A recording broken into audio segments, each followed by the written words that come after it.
이 문서만, 이 문서만 사라지면 아무도 모를 것이다. 깊은 밤, 한 남자가 창고에 서 있습니다. 그의 손에는 중요한 장부가 들려 있고, 주변에는 아무도 없습니다. 완벽한 계획, 완벽한 사기. 하지만 20년 후, 그 남자는 무릎을 꿇고 울부짖습니다. 어떻게 알았단 말인가? 대체 무슨 일이 있었던 걸까요? 오늘 우리가 함께 떠날 이야기는 바로 이것입니다. 자필 규정. 한자를 풀이하면 이렇습니다. 1사, 반드시 필, 돌아갈 귀, 바를 정. 모든 일은 반드시 바른 곳으로 돌아간다.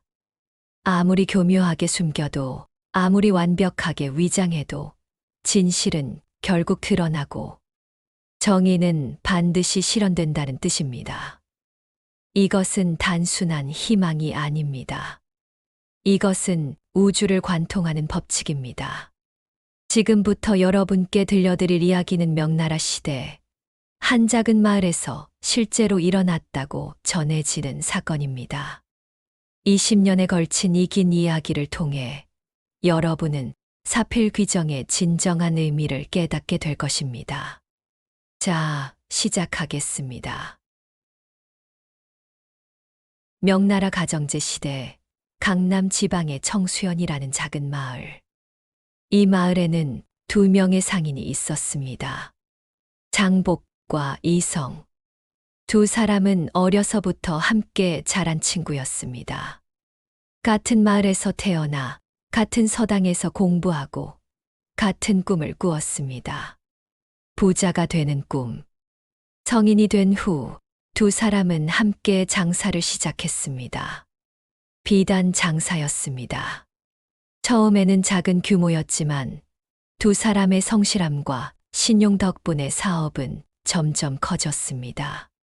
10년 후 2사람은 청수연에서 가장 성공한 상인이 되었습니다. 큰 상점을 운영했고 여러 도시에 지점을 두었습니다.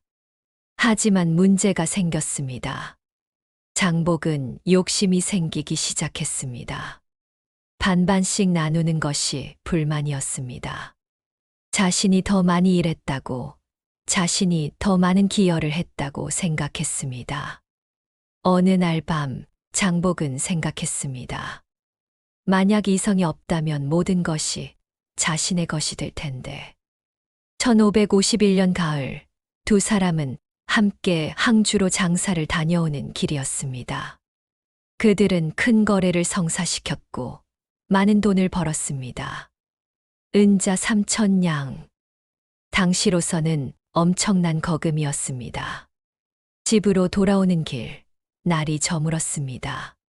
2사람은 한 주막에서 하룻밤을 묵기로 했습니다. 그날 밤, 이성은 피곤해 지쳐 깊이 잠들었습니다. 장복은 잠을 이룰 수 없었습니다. 그의 머릿속에는 온통 은자 3,000냥 생각뿐이었습니다. 악마의 속삭임이 들렸습니다. 지금이다. 지금 이성을 없애고 모든 돈을 차지하라. 장복은 조용히 일어났습니다. 그리고 이성이 마신 술잔에 약을 탔습니다. 그것은 의원에게서 구한 독약이 아니라 깊은 잠에 빠지게 하는 수면제였습니다. 다음 날 아침 일찍 이성이 깨어나기 전에 장복은 행동을 시작했습니다. 그는 이성의 짐을 몰래 챙겼습니다. 은자 3,000냥, 중요한 장부, 그리고 무엇보다 2사람의 동업 계약서.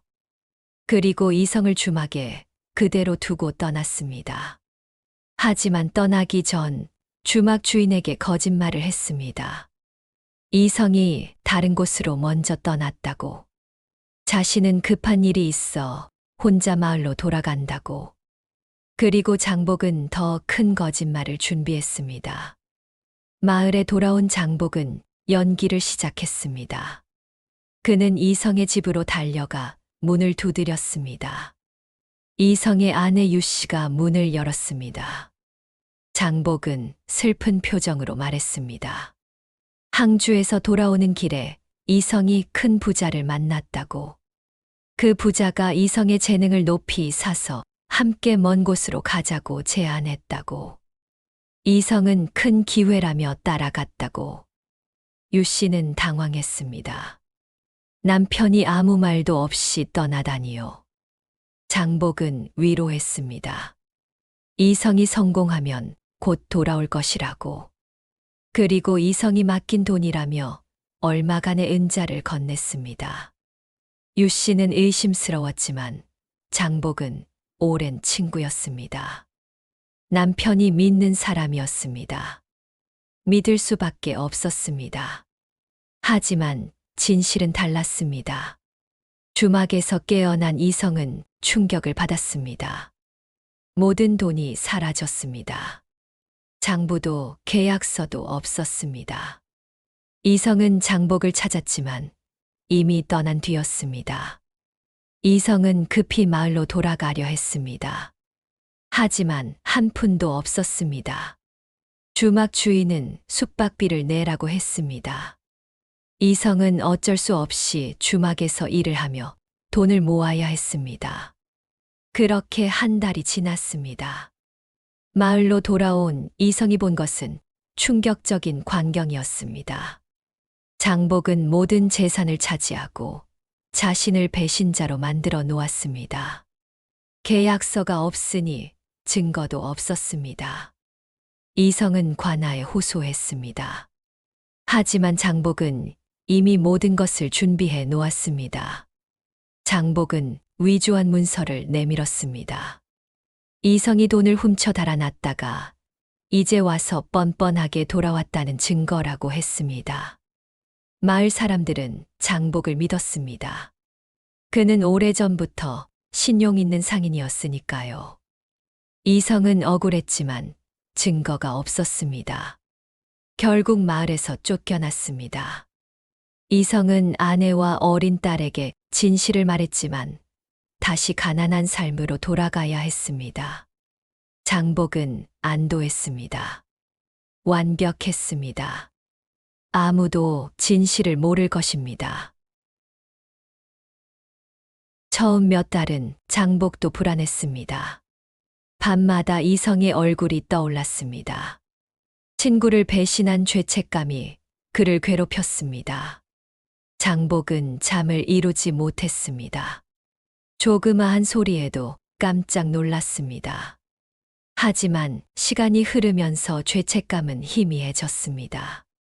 아무 일도 일어나지 않았습니다. 아무도 의심하지 않았습니다. 이성은 마을을 떠나 다시는 돌아오지 않았습니다. 장복은 점점 안심했습니다. 그리고 죄책감은 완전히 사라졌습니다. 1년 후 장복은 이성을 거의 잊었습니다. 아니, 잊으려고 노력했습니다. 장복은 이성의 목까지 차지하며 사업을 확장했습니다. 그는 더 많은 상점을 열었고 더 큰 거래를 성사시켰습니다. 돈은 계속 들어왔습니다. 10년이 지났습니다. 장복은 청수연에서 가장 부유한 사람이 되었습니다. 큰 저택을 지었고 하인을 여럿 두었습니다. 아들 둘과 딸 하나를 두었고 모두 좋은 교육을 받았습니다. 사람들은 장복을 존경했습니다. 그는 자선 사업도 했습니다. 가난한 사람들에게 쌀을 나눠주고 다리를 건설하고 서당을 세웠습니다. 장복은 자신이 선한 사람이라고 믿기 시작했습니다. 20년 전 그날 밤의 일은 완전히 잊혀졌습니다. 아니, 장복은 그렇게 믿고 싶었습니다. 한편 이성의 가족은 어떻게 되었을까요? 이성은 억울함을 호소했지만 소용없었습니다. 그는 다른 마을로 가서 품팔이를 하며 근근히 살아갔습니다. 유 씨는 어린 딸 이소영을 키우며 힘겹게 살았습니다.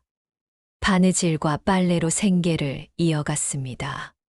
소영은 영리한 아이였습니다. 글을 읽고 싶어 했지만 배울 형편이 되지 않았습니다. 하지만 혼자서 글자를 익혔고 부잣집에서 버려진 책을 주워 읽었습니다. 소영은 항상 물었습니다. 아버지에게 무슨 일이 있었는지. 아버지 이성은 딸에게 모든 것을 말해 주었습니다. 장복의 배신, 억울한 누명, 잃어버린 재산. 소영은 분노했습니다. 하지만 어린아이가 할 수 있는 일은 없었습니다. 소영은 다짐했습니다. 크면 반드시 진실을 밝히겠다고. 아버지의 억울함을 풀어드리겠다고. 하지만 세월은 무정했습니다. 소영이 15살 되던 해, 아버지 이성이 병으로 세상을 떠났습니다. 평생 억울함을 품은 채로 이성은 죽기 전 딸의 손을 잡고 말했습니다. 복수하지 말라고.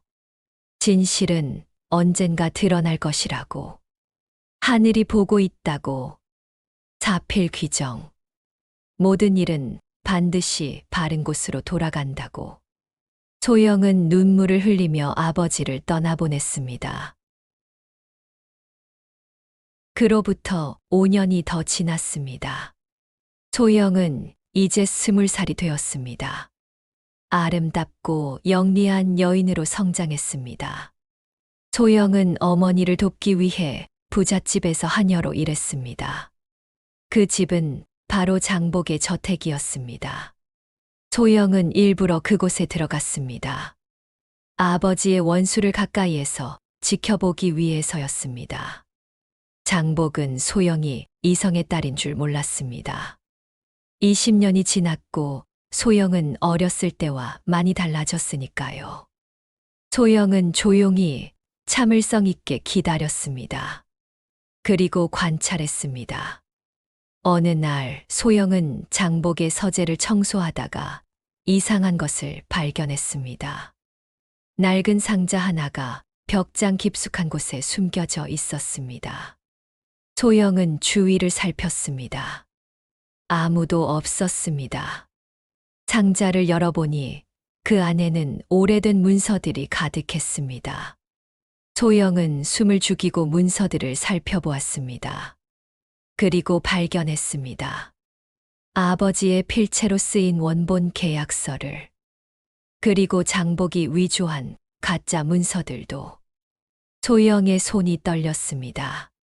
이것이 바로 증거였습니다. 장복의 범죄를 증명할 수 있는 결정적 증거. 하지만 소영은 서두르지 않았습니다. 만약 지금 가져가면 장복이 알아챌 것입니다. 소영은 문서들을 원래 자리에 놓고 조용히 나왔습니다. 그리고 계획을 세우기 시작했습니다. 그해 겨울 큰 화재가 일어났습니다. 장복의 저택 창고에서 불이 났습니다. 원인은 알 수 없었습니다. 장복은 급히 불을 끄려 했지만 불길은 빠르게 번졌습니다. 마을 사람들이 모두 나와 불을 끄는 것을 도왔습니다. 혼란 속에서 소영은 조용히 장복의 서재로 들어갔습니다. 그리고 그 낡은 상자를 가지고 나왔습니다. 아무도 알아채지 못했습니다. 불은 한나절 만에 꺼졌습니다. 창고는 많이 탔지만 다행히 인명피해는 없었습니다. 장복은 안도했습니다. 재산의 일부를 잃었지만 큰 피해는 아니었습니다. 하지만 그는 몰랐습니다. 자신의 비밀이 이미 빠져나갔다는 것을. 소영은 그 문서들을 가지고 관하로 갔습니다. 현감은 처음에는 믿지 않으려 했습니다. 장복은 존경받는 부자였으니까요. 하지만 소영이 내민 증거는 명백했습니다. 원본 계약서에는 이성과 장복의 도장이 함께 찍혀 있었습니다. 그리고 장복이 위조한 문서들과 비교하면 어느 것이 진짜인지 분명했습니다. 더욱이 소영은 20년 전 그 주막의 주인을 찾아냈습니다. 주인은 이미 늙었지만 기억하고 있었습니다. 이성이 며칠간 주막에 머물며 일했던 것을. 모든 증거가 맞아떨어졌습니다. 현감은 장복을 체포하라고 명령했습니다. 포졸들이 장복의 집에 들이닥쳤을 때 장복은 믿을 수 없다는 표정이었습니다.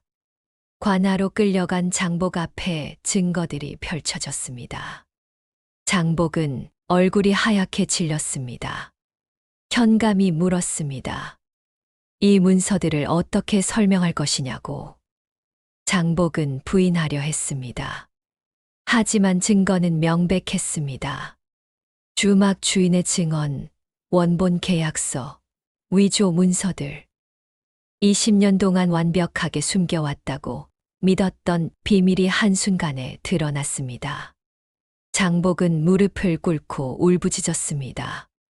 어떻게 알았느냐고. 어떻게 증거를 찾았느냐고. 소영이 앞으로 나섰습니다. 그리고 조용히 말했습니다. 자신이 이성의 딸이라고.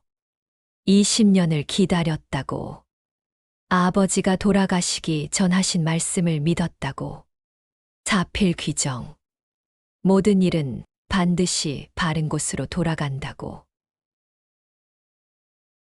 현감은 장복에게 엄중한 판결을 내렸습니다. 장복은 이성의 재산을 모두 훔친 죄, 친구를 모함한 죄, 위조 문서를 만든 죄로 유배형에 처해졌습니다. 그의 모든 재산은 몰수되었고 그 중 정당한 몫은 이성의 유족에게 돌아갔습니다. 존경받던 가장이 범죄자였다는 사실에 장복의 가족들은 충격에 빠졌습니다.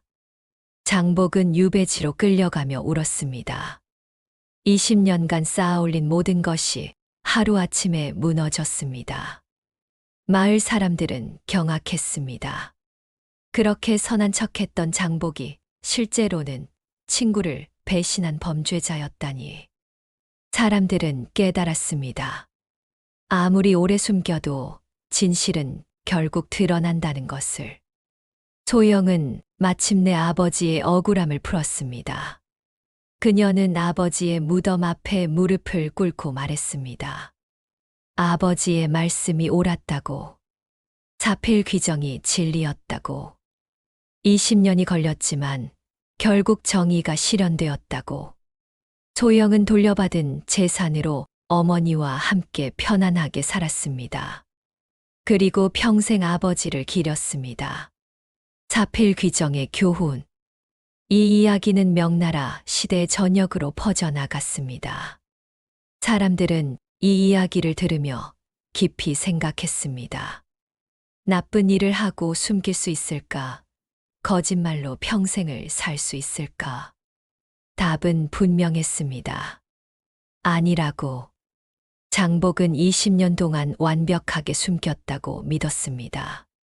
하지만 결국 모든 것이 드러났습니다. 하늘은 보고 있었습니다. 진실은 기다리고 있었습니다. 자필 귀정. 모든 일은 반드시 바른 곳으로 돌아간다. 이것은 희망의 메시지입니다. 지금 억울함을 당하고 있어도 진실은 언젠가 밝혀진다는 것. 동시에 이것은 경고의 메시지입니다. 나쁜 일을 하고 숨길 수 있다고 생각하지 말라는 것. 우주에는 정의의 법칙이 있습니다. 그것은 느리게 작동할 수 있지만 결코 멈추지 않습니다. 에필로그. 세월이 흘러 소영도 나이가 들었습니다. 그녀는 자신의 이야기를 많은 사람들에게 들려주었습니다. 특히 젊은이들에게 말했습니다. 정직하게 살라고. 비록 지금 손해를 보는 것 같아도 결국 옳은 일이 승리한다고. 그리고 억울한 일을 당해도 희망을 잃지 말라고. 진실은 반드시 드러난다고. 자필 귀정. 이 네 글자는 단순한 사자성어가 아닙니다. 이것은 우주를 관통하는 진리이며 우리가 믿고 의지해야 할 법칙입니다. 여러분도 기억하세요. 지금 당장 보이지 않아도 정의는 반드시 실현됩니다. 모든 일은 반드시 바른 곳으로 돌아갑니다. 이것이 바로 사필 귀정입니다. 사필귀정에 대한 이야기 너무 재밌죠?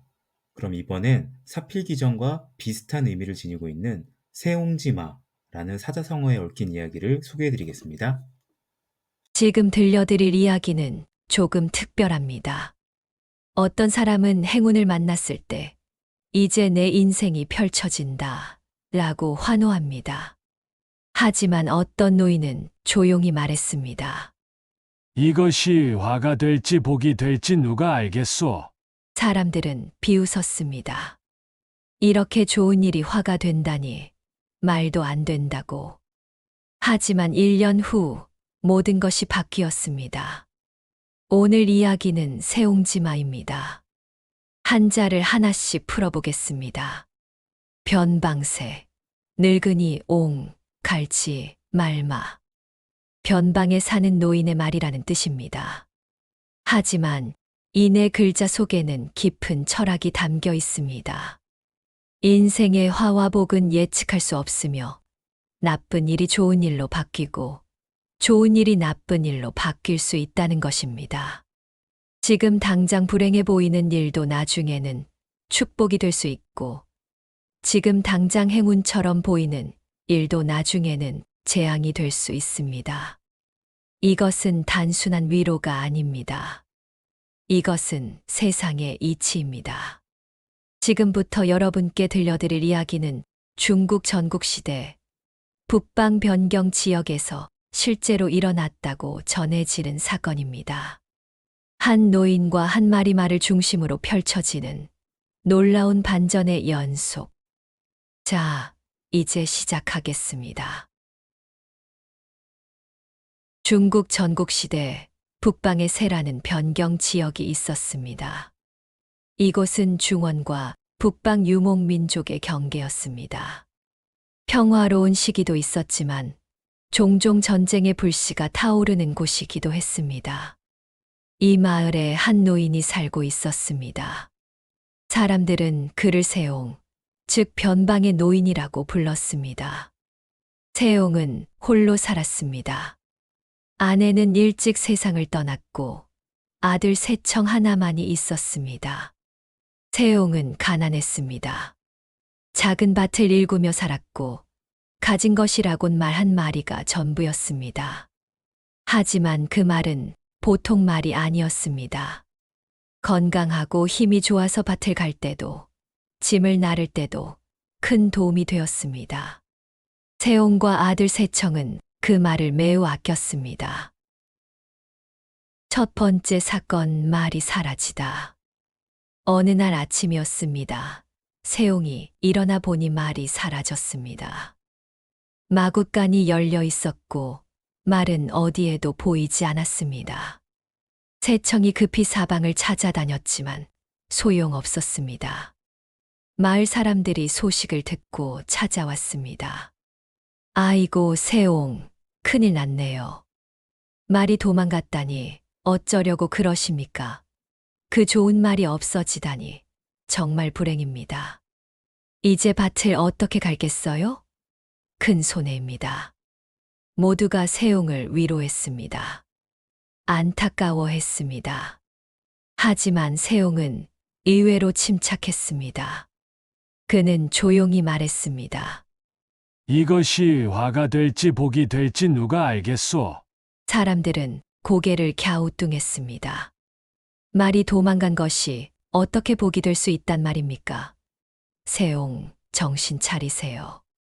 말이 없으면 큰 어려움인데요. 나이가 들어 그런지 현실을 모르시는군요. 사람들은 세옹이 너무 늙어 정신이 혼미해진 것이라고 생각했습니다. 하지만 세옹은 그저 미소 지을 뿐이었습니다. 첫 번째 반전, 말의 귀환. 석 달이 지났습니다. 어느 날 아침 놀라운 일이 벌어졌습니다. 도망갔던 말이 돌아온 것입니다. 그것도 혼자가 아니었습니다. 북방 유목 지역의 야생마 한 마리를 데리고 왔습니다. 그 야생마는 더 크고 더 강해 보였습니다. 마을 사람들이 모여들었습니다. 대박입니다. 세옹.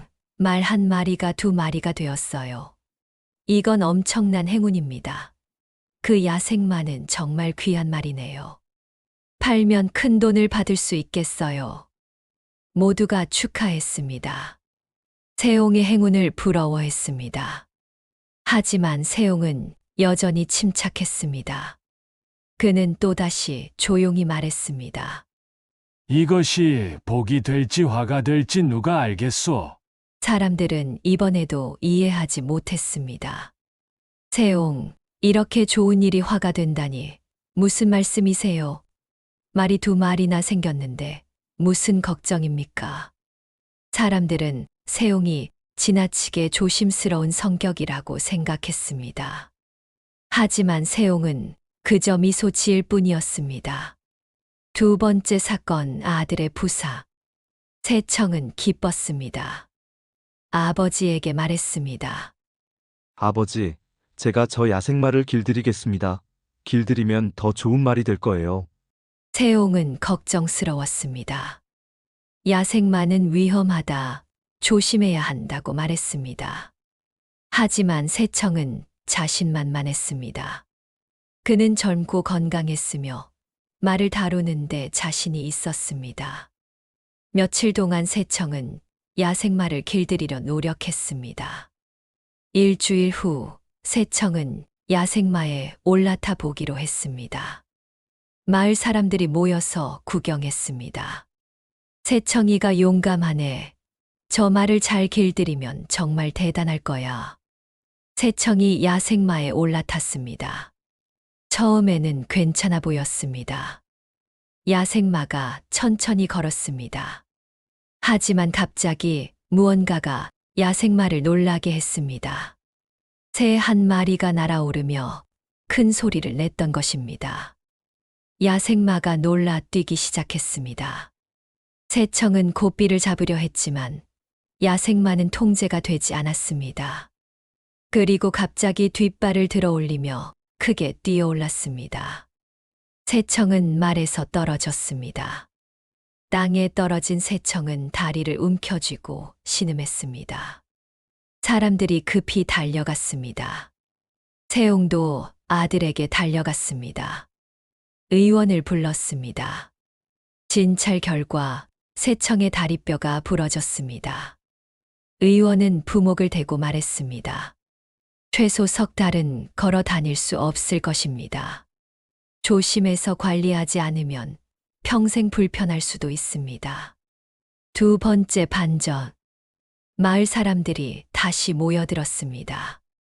아이고, 세옹. 이게 무슨 일입니까? 행운이 불행으로 바뀌었네요. 말이 두 마리 생긴 것이 결국 화가 되었습니다. 세청이가 다리를 다치다니 안타깝습니다. 모두가 위로했습니다. 슬퍼했습니다. 세청도 침대에 누워 괴로워했습니다. 자신의 경솔함을 후회했습니다. 하지만 세옹은 여전히 침착했습니다. 그는 아들의 손을 잡고 조용히 말했습니다. 이것이 화가 될지 복이 될지 누가 알겠느냐? 사람들은 이번에는 조금 화가 났습니다. 세옹, 아들이 다리가 부러졌는데 무슨 복이란 말입니까? 이런 불행한 일까지 복이라고 하시면 그건 너무 낙천적인 것 아닙니까? 현실을 보세요. 사람들은 세옹이 현실을 부정하고 있다고 생각했습니다. 하지만 세옹은 그저 조용히 아들을 간호할 뿐이었습니다. 세 번째 사건, 전쟁. 석 달이 지났습니다. 세청의 다리는 조금씩 나아지고 있었습니다. 하지만 여전히 불편했고 걷기 힘들었습니다. 바로 그때 북방에서 급박한 소식이 들려왔습니다. 북방 유목민족이 국경을 침범했습니다. 전쟁이 시작된 것입니다. 왕의 명령이 내려왔습니다. 모든 젊은 남자들은 군대에 입대해야 한다고. 마을 관리가 집집마다 돌아다니며 징집 명령을 전했습니다. 마을의 모든 청년들이 소집되었습니다. 20살에서 30살까지의 모든 건강한 남자들. 사람들은 슬퍼했습니다. 전쟁은 무서웠습니다. 많은 사람들이 돌아오지 못할 것이 분명했습니다. 부모들은 울었습니다. 아내들은 슬퍼했습니다. 관리가 세옹의 집에도 왔습니다. 세청은 어디 있소? 세옹이 대답했습니다. 아들은 안에 있지만 다리를 다쳐 걷지 못합니다. 관리가 안으로 들어가 세청을 보았습니다. 세청의 다리는 아직 완전히 낫지 않았고 부목이 되어져 있었습니다. 관리는 고개를 끄덕였습니다. 알겠소. 이 상태로는 군대에 갈 수 없겠군요. 징집 면제입니다. 세 번째 반전, 생명의 구원. 마을 사람들이 이 소식을 들었습니다. 그들은 세옹의 집으로 모여들었습니다. 하지만 이번에는 위로가 아니었습니다. 부러움과 감탄이었습니다. 세옹, 당신이 옳았습니다. 세청이가 다리를 다친 것이 오히려 복이 되었네요. 다른 집 아들들은 모두 전쟁터로 가는데 세청이만 집에 있을 수 있습니다. 불행이 행운으로 바뀌었습니다. 사람들은 이제 세옹의 말을 이해했습니다. 세청이 다리를 다쳤을 때 모두가 불행이라고 했습니다. 하지만 그 불행 덕분에 세청은 전쟁에 가지 않을 수 있게 되었습니다. 만약 다리를 다치지 않았다면 세청은 지금쯤 목숨을 건 전쟁터로 끌려갔을 것입니다. 화가 복이 되고 복이 화가 되는 것. 이것이 바로 세상의 이치였습니다. 하지만 세옹은 여전히 침착했습니다. 그는 조용히 말했습니다. 이것이 복이 될지 화가 될지 누가 알겠소? 이번에는 사람들이 웃었습니다. 세옹, 이번에는 분명히 복입니다. 전쟁에 가지 않는 것보다 더 큰 복이 어디 있겠어요? 하지만 세옹은 그저 미소 지을 뿐이었습니다.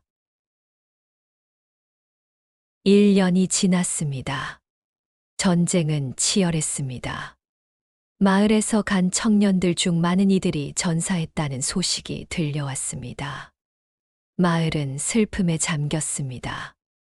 거의 모든 집에서 아들이나 남편을 잃었습니다. 살아 돌아온 사람들도 많이 다쳤습니다. 팔을 잃은 사람, 다리를 잃은 사람, 눈을 잃은 사람. 마을 전체가 애도의 분위기였습니다. 하지만 세청은 집에서 무사했습니다. 다리도 이제 거의 나았습니다. 조금 절뚝거리긴 했지만 일상생활은 가능했습니다. 사람들은 세청을 보며 한숨을 쉬었습니다. 세청이는 정말 운이 좋아. 다리를 다친 것이 오히려 생명을 구했어. 어느 날 저녁 세청이 아버지에게 물었습니다. 아버지, 어떻게 그렇게 미래를 예측하셨습니까? 말이 도망갔을 때 복이 될 수도 있다고 하셨고, 말이 돌아왔을 때 화가 될 수도 있다고 하셨고, 제가 다쳤을 때 복이 될 수도 있다고 하셨습니다. 모두 아버지 말씀대로 되었습니다. 세옹은 고개를 저었습니다. 아니다. 아들아, 나는 미래를 예측한 것이 아니다. 나는 단지 세상의 이치를 알고 있을 뿐이다. 화와 복은 동전의 양면과 같다. 언제든지 뒤집힐 수 있다. 좋은 일도 나쁜 결과를 낳을 수 있고, 나쁜 일도 좋은 결과를 낳을 수 있다. 중요한 것은 일어난 일에 휘둘리지 않는 것이다. 좋은 일에 너무 기뻐하지 말고, 나쁜 일에 너무 슬퍼하지 마라. 모든 것은 흐른다, 변한다. 그것이 세상의 이치다. 세청은 깊이 깨달았습니다. 세월이 흘렀습니다. 마을 사람들은 세옹의 지혜를 존경하게 되었습니다. 그들은 이제 세옹에게 조언을 구했습니다.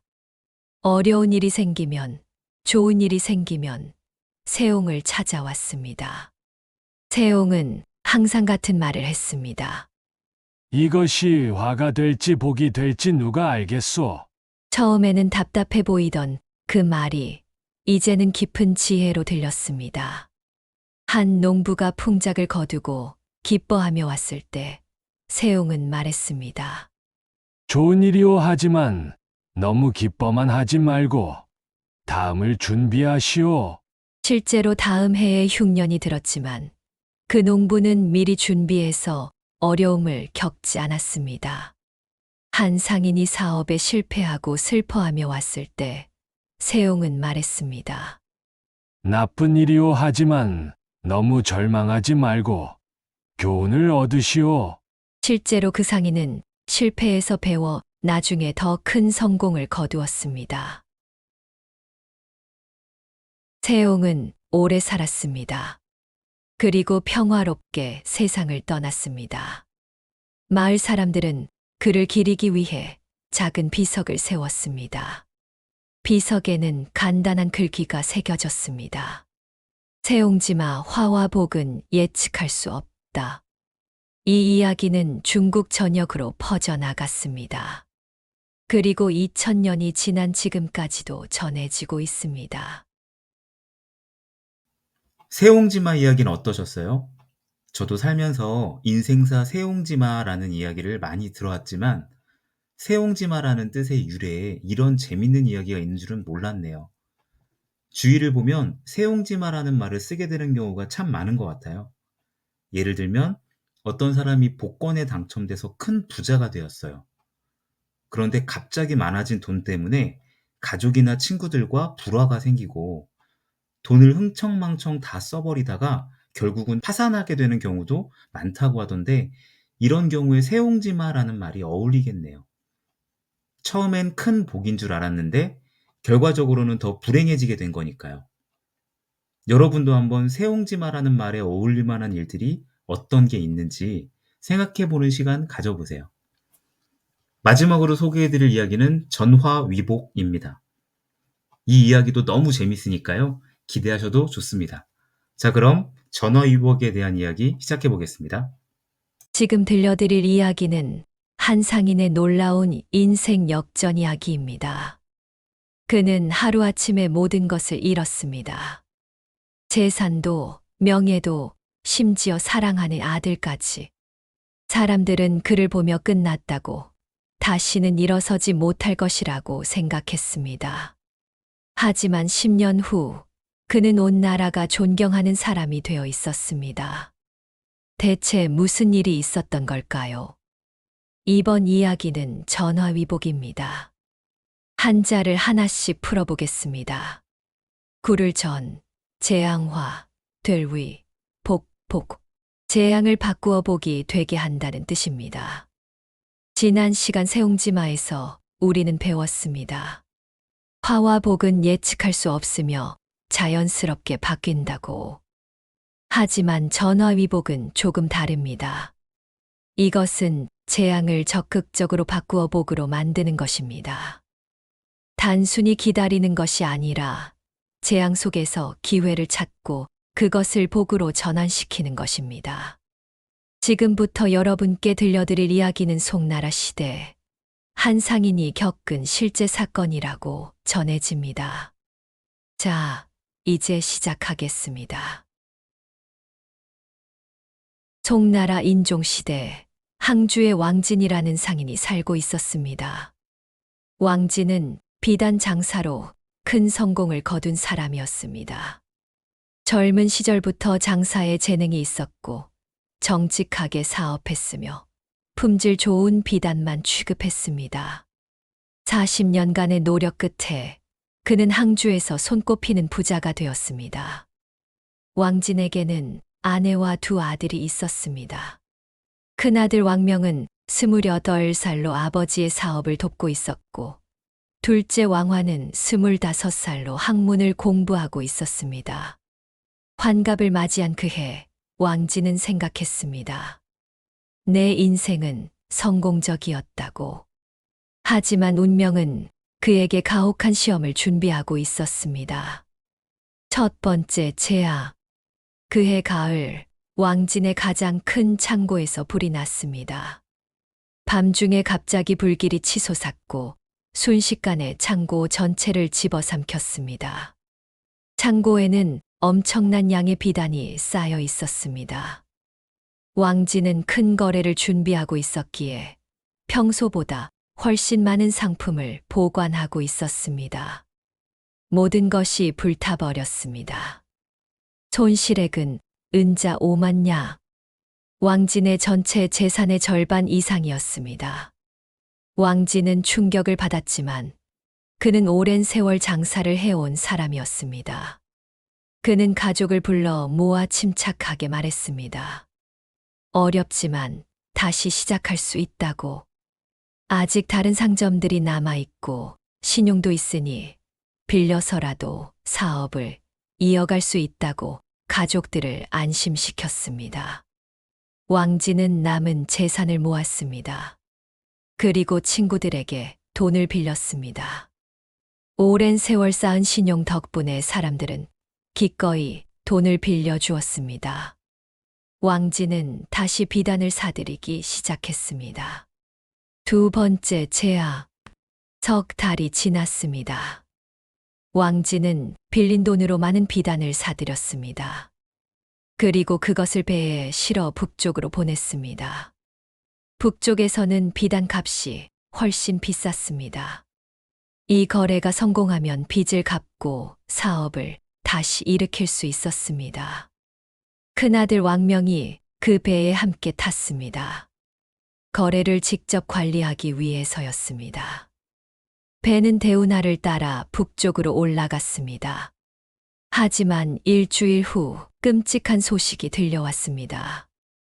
배가 폭풍을 만나 침몰했다는 것이었습니다. 선원 대부분이 물에 빠졌고 큰아들 왕명도 실종되었습니다. 왕진은 그 소식을 듣고 쓰러졌습니다. 아들을 잃었습니다.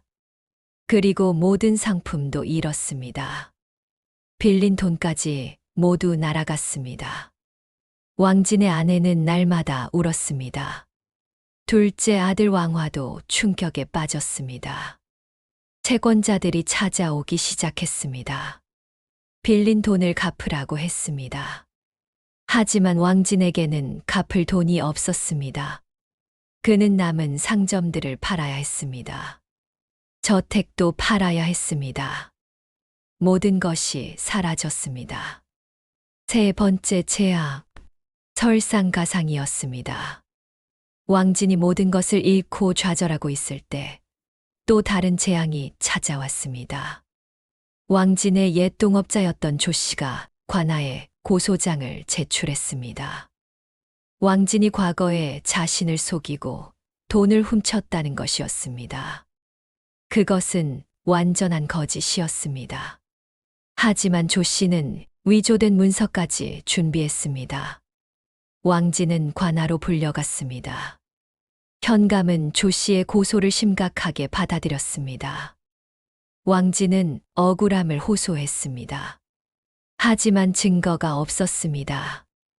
과거의 거래 장부는 화재로 모두 타버렸습니다. 현감은 판단을 내렸습니다. 왕진은 조 씨에게 은자 1만 냥을 배상해야 한다고. 왕진은 절망했습니다. 이미 빈털터리인데 어떻게 1만 냥을 갚는단 말입니까? 결국 왕진은 감옥에 갇혔습니다. 빚을 갚을 때까지 나올 수 없었습니다. 나락의 밑바닥. 왕진의 가족은 완전히 무너졌습니다. 아내와 둘째 아들 왕화는 작은 새방으로 이사했습니다. 생계를 위해 아내는 바느질을 하고 왕화는 서당에서 아이들을 가르쳤습니다. 사람들은 왕진의 가족을 보며 한때 잘 나가던 집안이 이제는 저 꼴이라고, 인생은 한순간이라고 수군거렸습니다. 감옥에 갇힌 왕진은 매일 천장을 바라보았습니다. 그는 생각했습니다. 내가 무슨 잘못을 했단 말인가? 평생 정직하게 살았는데 왜 이런 일이 일어나는가? 처음에는 분노했습니다. 하늘을 원망했습니다. 하지만 시간이 지나면서 왕진은 달라지기 시작했습니다. 감옥에서의 깨달음. 감옥은 고통스러운 곳이었습니다. 하지만 왕진은 그곳에서 많은 시간을 혼자 보내며 생각했습니다. 그는 자신의 인생을 되돌아보았습니다. 40년간 장사를 하며 무엇을 얻었는가? 돈은 벌었습니다. 명예도 얻었습니다. 하지만 진정으로 행복했는가? 왕진은 깨달았습니다. 지난 날을 뒤돌아보니 자신은 늘 더 많은 것을 원했고, 항상 만족하지 못했고, 계속해서 다음 거래, 다음 이익만 생각했었다는 걸 느꼈습니다. 큰아들 왕명과 함께 보낸 시간은 얼마나 되었는가? 사업 이야기만 했습니다. 아들의 꿈이 무엇인지, 무엇을 좋아하는지 제대로 물어본 적이 없었습니다. 이제 아들은 이 세상에 없습니다. 다시는 그 기회가 오지 않습니다. 왕진은 울었습니다. 하지만 그 눈물은 자기 연민이 아니었습니다. 후회였습니다. 그리고 동시에 각성이었습니다. 그는 생각했습니다. 만약 내가 이곳에서 나갈 수 있다면 다르게 살겠다고, 돈과 명예가 아닌 진정으로 의미 있는 삶을 살겠다고 다짐했습니다. 감옥에서의 봉사. 감옥에는 왕진만 있는 것이 아니었습니다. 많은 사람들이 다양한 이유로 갇혀 있었습니다. 왕진은 그들과 이야기를 나누기 시작했습니다. 그는 그를 아는 사람이었습니다. 감옥에 있는 사람들 중 상당수는 그를 몰랐습니다. 왕진은 그들에게 그를 가르쳐 주기 시작했습니다. 어떤 사람은 억울한 일을 당했지만 항소장을 쓸 줄 몰랐습니다. 왕진은 그를 도와 항소장을 써주었습니다. 어떤 사람은 가족에게 편지를 쓰고 싶었지만 방법을 몰랐습니다. 왕진은 대신 편지를 써주었습니다. 왕진은 바빠졌습니다. 다른 사람들을 돕는 것이 그에게 새로운 의미를 주었습니다. 처음으로 그는 돈과 상관없이 누군가를 도왔습니다. 그리고 그것이 진정한 행복을 준다는 것을 깨달았습니다. 진실의 발견. 왕진이 감옥에 갇힌 지 6개월이 되었을 때 한 죄수가 새로 들어왔습니다. 그는 도둑질을 하다 잡힌 사람이었습니다. 그의 이름은 장삼이었습니다. 장삼은 감옥에서 왕진을 보고 놀랐습니다. 그는 왕진을 알고 있었습니다. 한때 왕진의 상점에서 일했던 사람이었습니다. 며칠을 고민하던 장삼은 마침내 왕진에게 다가왔습니다. 그리고 떨리는 목소리로 미안하다고, 사실은 자신이 왕진의 창고에 불을 냈다고 말했습니다. 왕진은 충격을 받았습니다. 왜 그런 짓을 했느냐고 물었습니다. 장삼은 울며 고백했습니다. 조 씨가 시켰다고. 조 씨는 왕진의 사업을 방해하고 싶어 했고, 장삼에게 큰 돈을 주며 창고에 불을 지르라고 했다고. 자신은 가난했고 그 돈이 필요했기에 그 일을 저질렀다고. 왕진은 모든 것을 이해했습니다. 화재는 사고가 아니었습니다. 조 씨의 계획이었습니다. 조 씨는 왕진을 완전히 파멸시키려 했던 것입니다. 왕진은 장삼에게 왜 이제 와서 고백하는 건지 물었습니다. 장삼은 대답했습니다. 감옥에서 왕진을 보며 깨달았다고. 왕진은 억울하게 모든 것을 잃었는데도 다른 사람들을 도와주고 있었다고. 자신에게 글을 가르쳐주고 편지를 써주는 왕진의 모습을 보며 양심의 가책을 느꼈다고. 더 이상 침묵할 수 없었다고. 왕진은 장삼의 손을 잡았습니다. 그리고 조용히 말했습니다. 진실을 말해줘서 고맙다고. 용기를 낸 것을 칭찬한다고. 정의의 실현. 왕진은 즉시 관아에 이 사실을 알렸습니다. 현감은 장삼을 신문했습니다. 장삼은 모든 것을 자백했습니다. 창고 방화, 그리고 조 씨의 계획까지. 현감은 조 씨를 체포했습니다. 조 씨는 처음에는 부인했지만 증거 앞에서 결국 인정했습니다. 조 씨는 왕진의 성공을 질투했습니다. 그래서 왕진을 파멸시키려 했습니다. 창고에 불을 지르게 하고 거짓 고소를 하고 왕진의 모든 것을 빼앗으려 했습니다. 현감은 판결을 내렸습니다. 조 씨는 모든 범죄에 대해 벌을 받아야 하고 왕진에게 배상해야 한다는 판결을 내렸습니다. 그리고 왕진은 석방되었습니다. 6개월 만에 감옥 밖으로 나온 왕진은 햇빛을 보았습니다. 그것은 새로운 시작처럼 느껴졌습니다. 다른 선택. 조 씨의 재산이 몰수되었고 그 중 일부가 왕진에게 배상금으로 주어졌습니다. 왕진은 그 돈으로 다시 장사를 시작할 수 있었습니다. 사람들은 당연히 그렇게 할 것이라고 생각했습니다. 왕진은 평생 장사꾼이었으니까요. 하지만 왕진은 다른 선택을 했습니다. 그는 아들 왕화를 불러 진정으로 원하는 것이 무엇인지 물었습니다.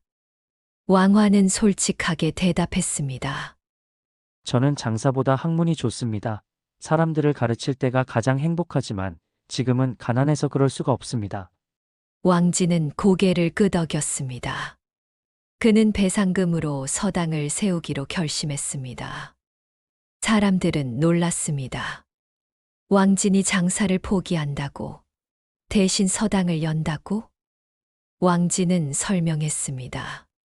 감옥에서 자신은 깨달았다고. 진정한 부는 돈이 아니라 지혜와 교육이라고. 자신은 평생 돈만 쫓았는데 정작 중요한 것을 놓쳤다고. 이제는 다르게 살고 싶다고. 사람들을 돕고 싶다고. 특히 가난해서 배우지 못하는 아이들을 돕고 싶다고. 서당의 탄생. 왕진은 작지만 아름다운 서당을 세웠습니다. 그리고 공지를 냈습니다.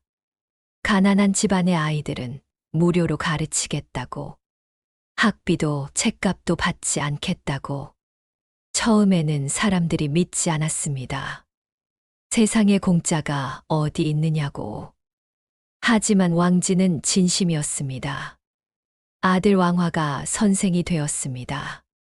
왕진 자신도 가끔 아이들에게 인생의 지혜를 가르쳤습니다.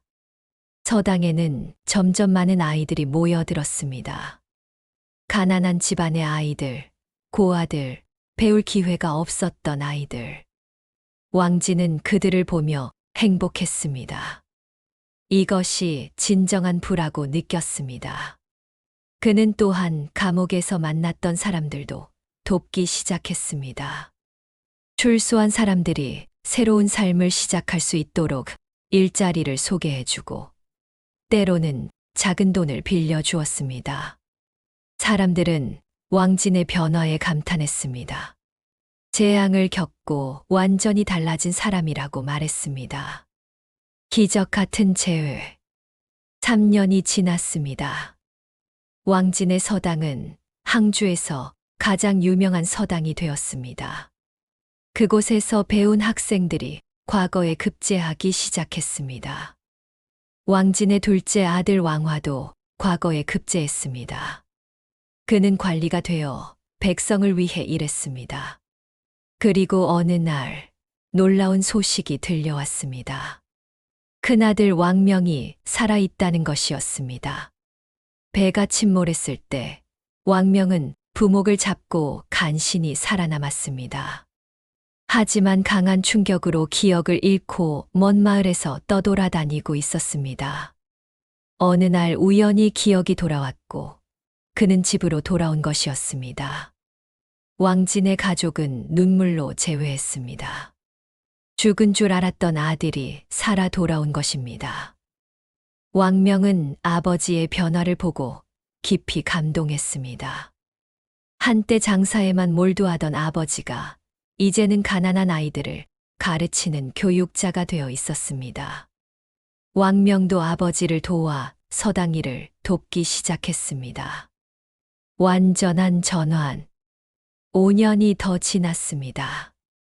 왕진은 이제 70살이 되었습니다. 그는 항주에서 가장 존경받는 사람이 되어 있었습니다. 사람들은 그를 왕선생이라고 불렀습니다. 그의 서당에서 배운 학생들은 수백 명에 달했습니다. 그들 중 많은 이들이 관리가 되어 나라를 위해 일했습니다.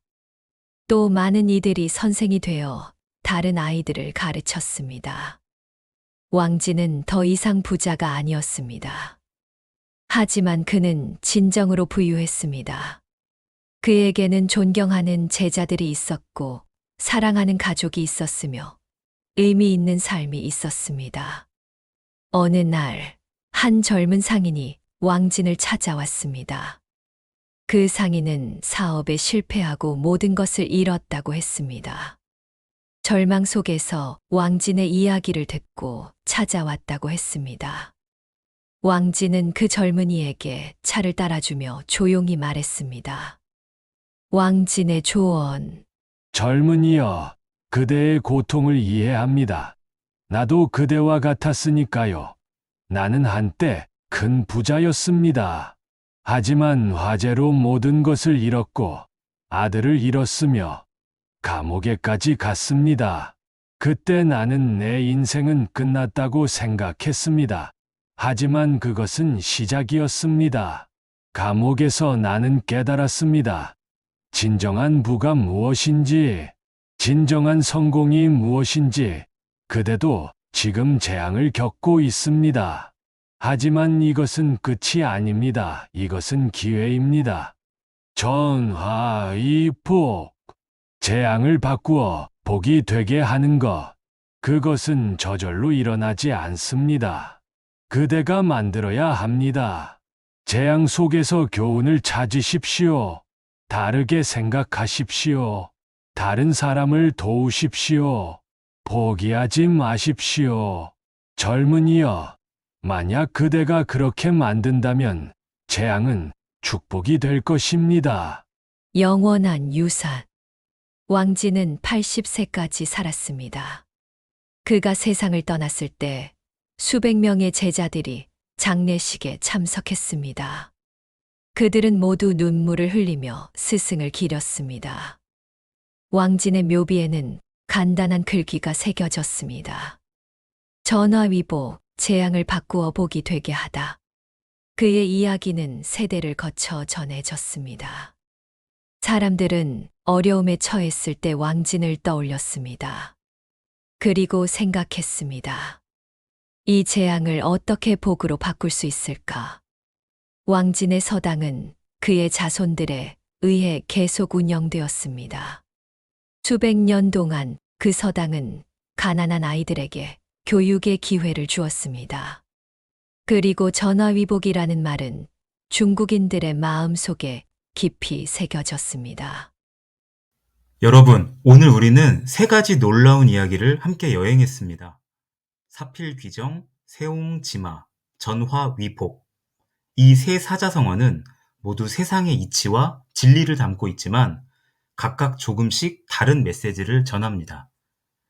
먼저 세 이야기는 모두 지금 당장은 어렵고 힘들어 보여도 결국에는 좋은 방향으로 나아간다는 것, 그리고 세상에는 우리가 이해하기 힘든 큰 흐름이 있다는 것을 알려주면서 희망을 주는 내용입니다. 하지만 차이점도 분명합니다. 첫 번째 사필귀정은 기다림의 지혜입니다.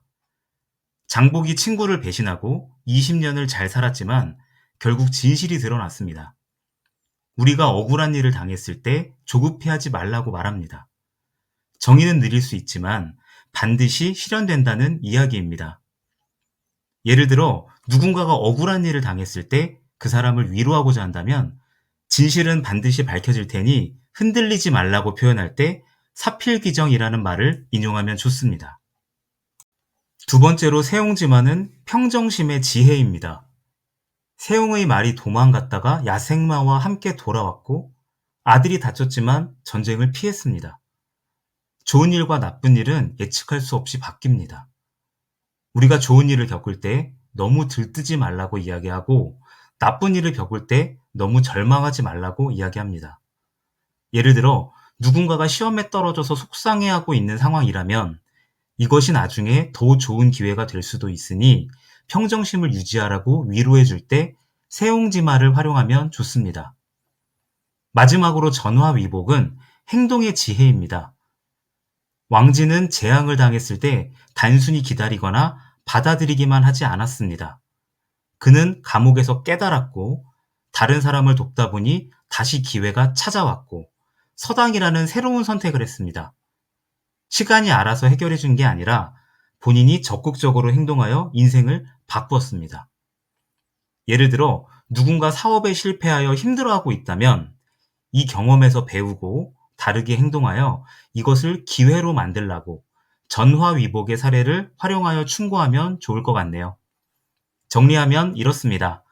억울한 일을 당했을 때는 사필귀정의 마음으로 기다리세요. 좋은 일이나 나쁜 일을 겪을 때는 세옹지마의 마음으로 평정심을 유지하세요. 재앙을 만났을 때는 전화위복의 마음으로 적극적으로 행동하세요. 이 세 가지 지혜가 여러분의 인생의 나침판이 되기를 바랍니다. 긴 이야기 들어주셔서 감사합니다. 앞으로도 수많은 사자성어들을 이렇게 재밌는 이야기로 풀어서 이해가 쉽도록 소개해드리고 어떤 상황에 활용하면 좋을지 알려드리도록 하겠습니다. 감사합니다.